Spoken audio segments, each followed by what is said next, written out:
Hi, good morning. My dear students, in previous class I already explained guided media.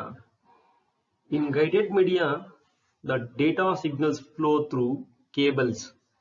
Guided media ಒಳಗಡೆ data signals cables ಮುಖಾಂತರ flow ಆಗುತ್ತೆ ಅಂತ ಹೇಳಿದ್ದೆ. The next topic is called unguided media. Unguided media ಒಳಗಡೆ data signals air ಅಲ್ಲಿ flow ಆಗ್ತಾ ಇರುತ್ತೆ. ಅಂದ್ರೆ ಗಾಳಿಯಲ್ಲಿ flow ಆಗ್ತಾ ಇರುತ್ತೆ.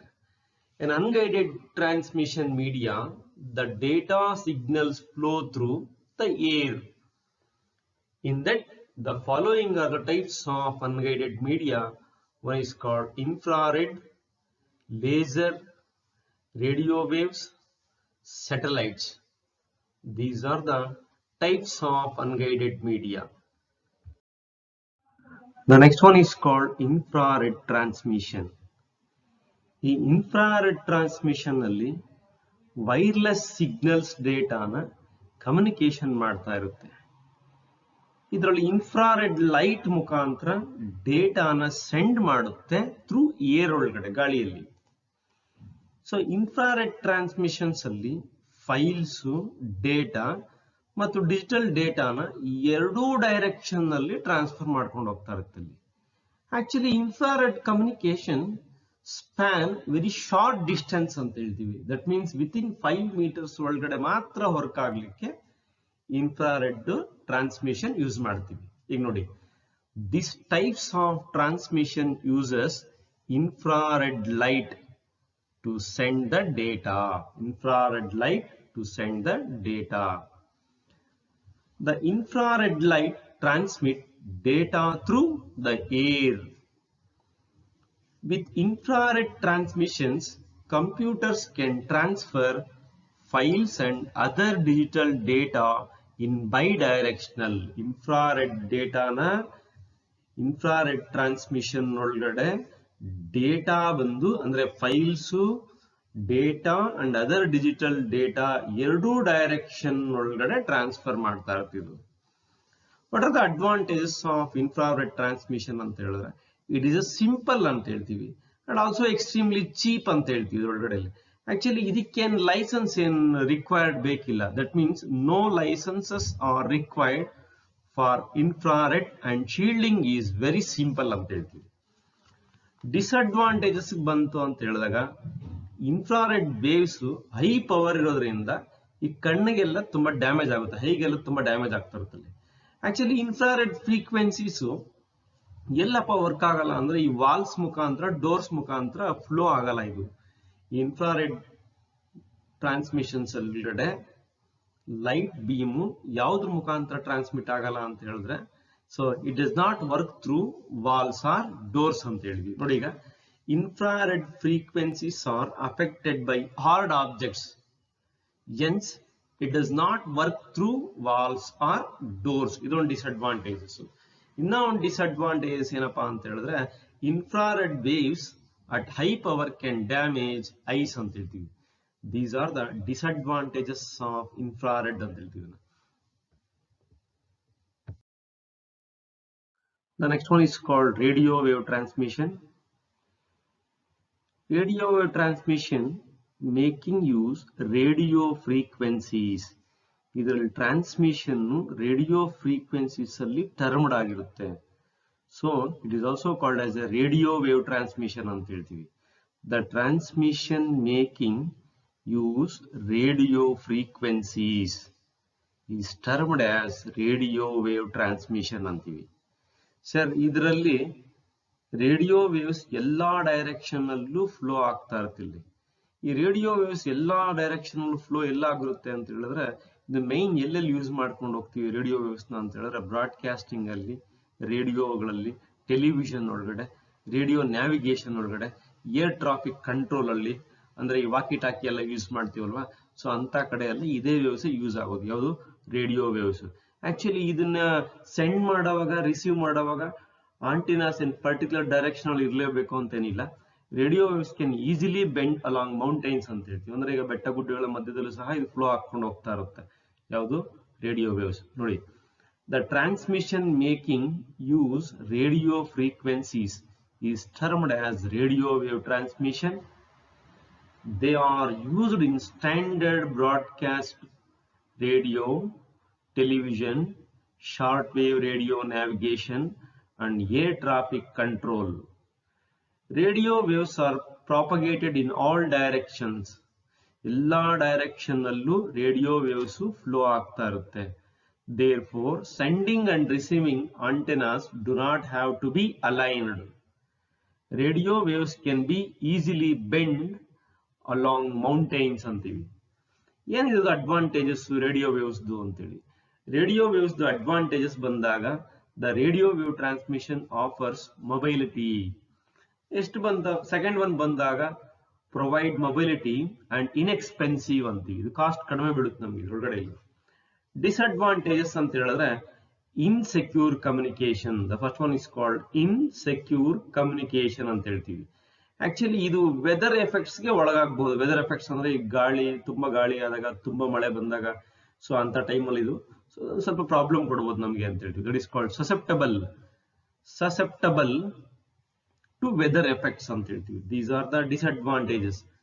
ಅಡ್ವಾಂಟೇಜಸ್ ಬಂದಾಗ radio wave transmission offers mobility, provide mobility and inexpensive ಅಂತ ಹೇಳಿದ್ವಿ. ಡಿಸ್ಅಡ್ವಾಂಟೇಜಸ್ ಬಂದಾಗ insecure communication, susceptible to weather effects ಅಂತ ಹೇಳ್ತೀವಿ.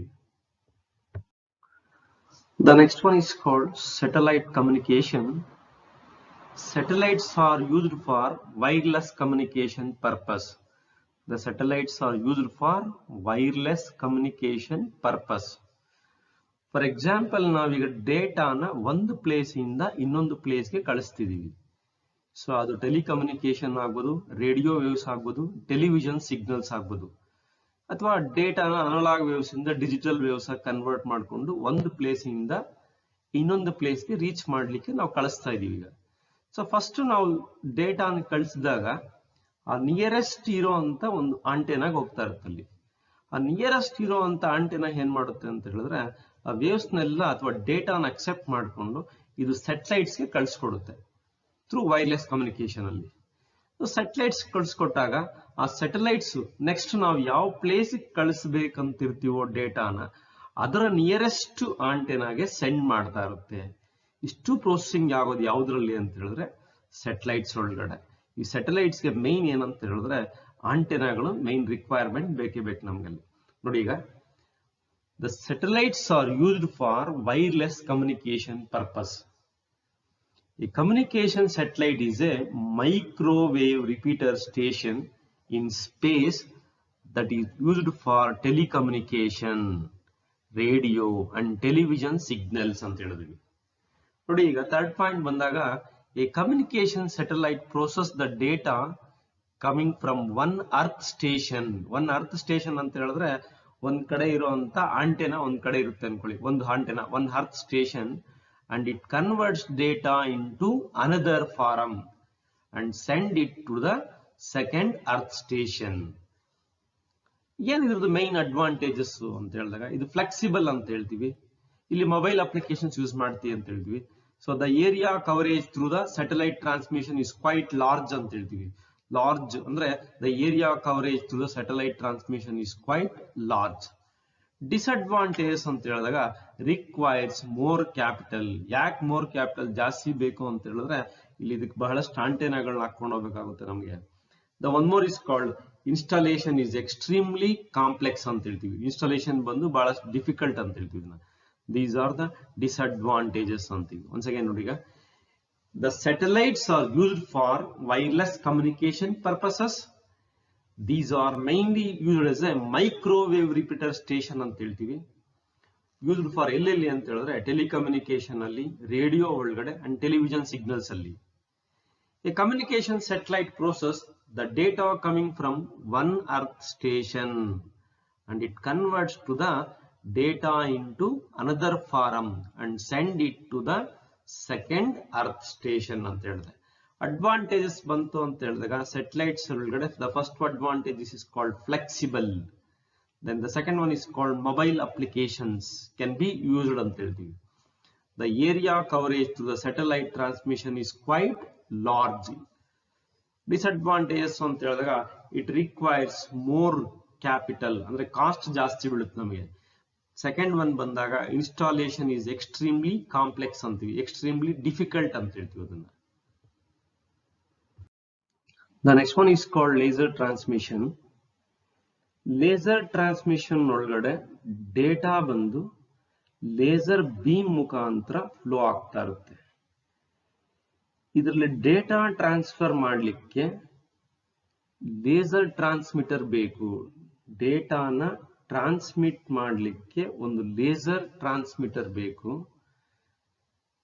ಲೇಸರ್ ಟ್ರಾನ್ಸ್ಮಿಟರ್ ಒಳಗಡೆ ರಿಸೀವ್ ಮಾಡಲಿಕ್ಕೆ ಒಂದು ಫೋಟೋ ಸೆನ್ಸಿಟಿವ್ ಪ್ರತಿಯೊಂದು ಭಾಗದಲ್ಲೂ, ಅಂದ್ರೆ ಪ್ರತಿಯೊಂದು ಎಂಡಲ್ಲೂ ಬೇಕಾಗಿರುತ್ತೆ ನಮ್ಮಲ್ಲಿ.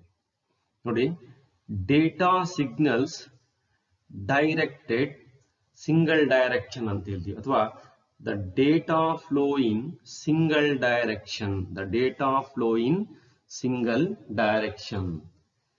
This type of transmission uses thin laser to transfer data up to few kilometers. Actually, idrolgade laser beams ಮುಖಾಂತರ ಸಿಂಗಲ್ ಡೈರೆಕ್ಷನ್ ನಲ್ಲಿ ಫ್ಲೋ ಮಾಡ್ತಾ ಇರ್ತೀವಿ ಡೇಟಾನ. ಅದೇ ಹೇಳಿದ್ನ ಇಲ್ಲಿ, this type of transmission uses thin laser to transfer data up to few kilometers.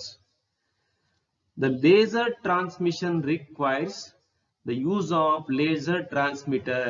ಅಂದ್ರೆ ಇಲ್ಲಿ transmit ಮಾಡಲಿಕ್ಕೆ laser transmitter ಬೇಕು, ರಿಸೀವ್ ಮಾಡಲಿಕ್ಕೆ ಪ್ರತಿಯೊಂದು ಎಂಡಲ್ಲೂ ಫೋಟೋ ಸೆನ್ಸಿಟಿವ್ ರಿಸೀವರ್ ಇರಬೇಕು. So these are the main things.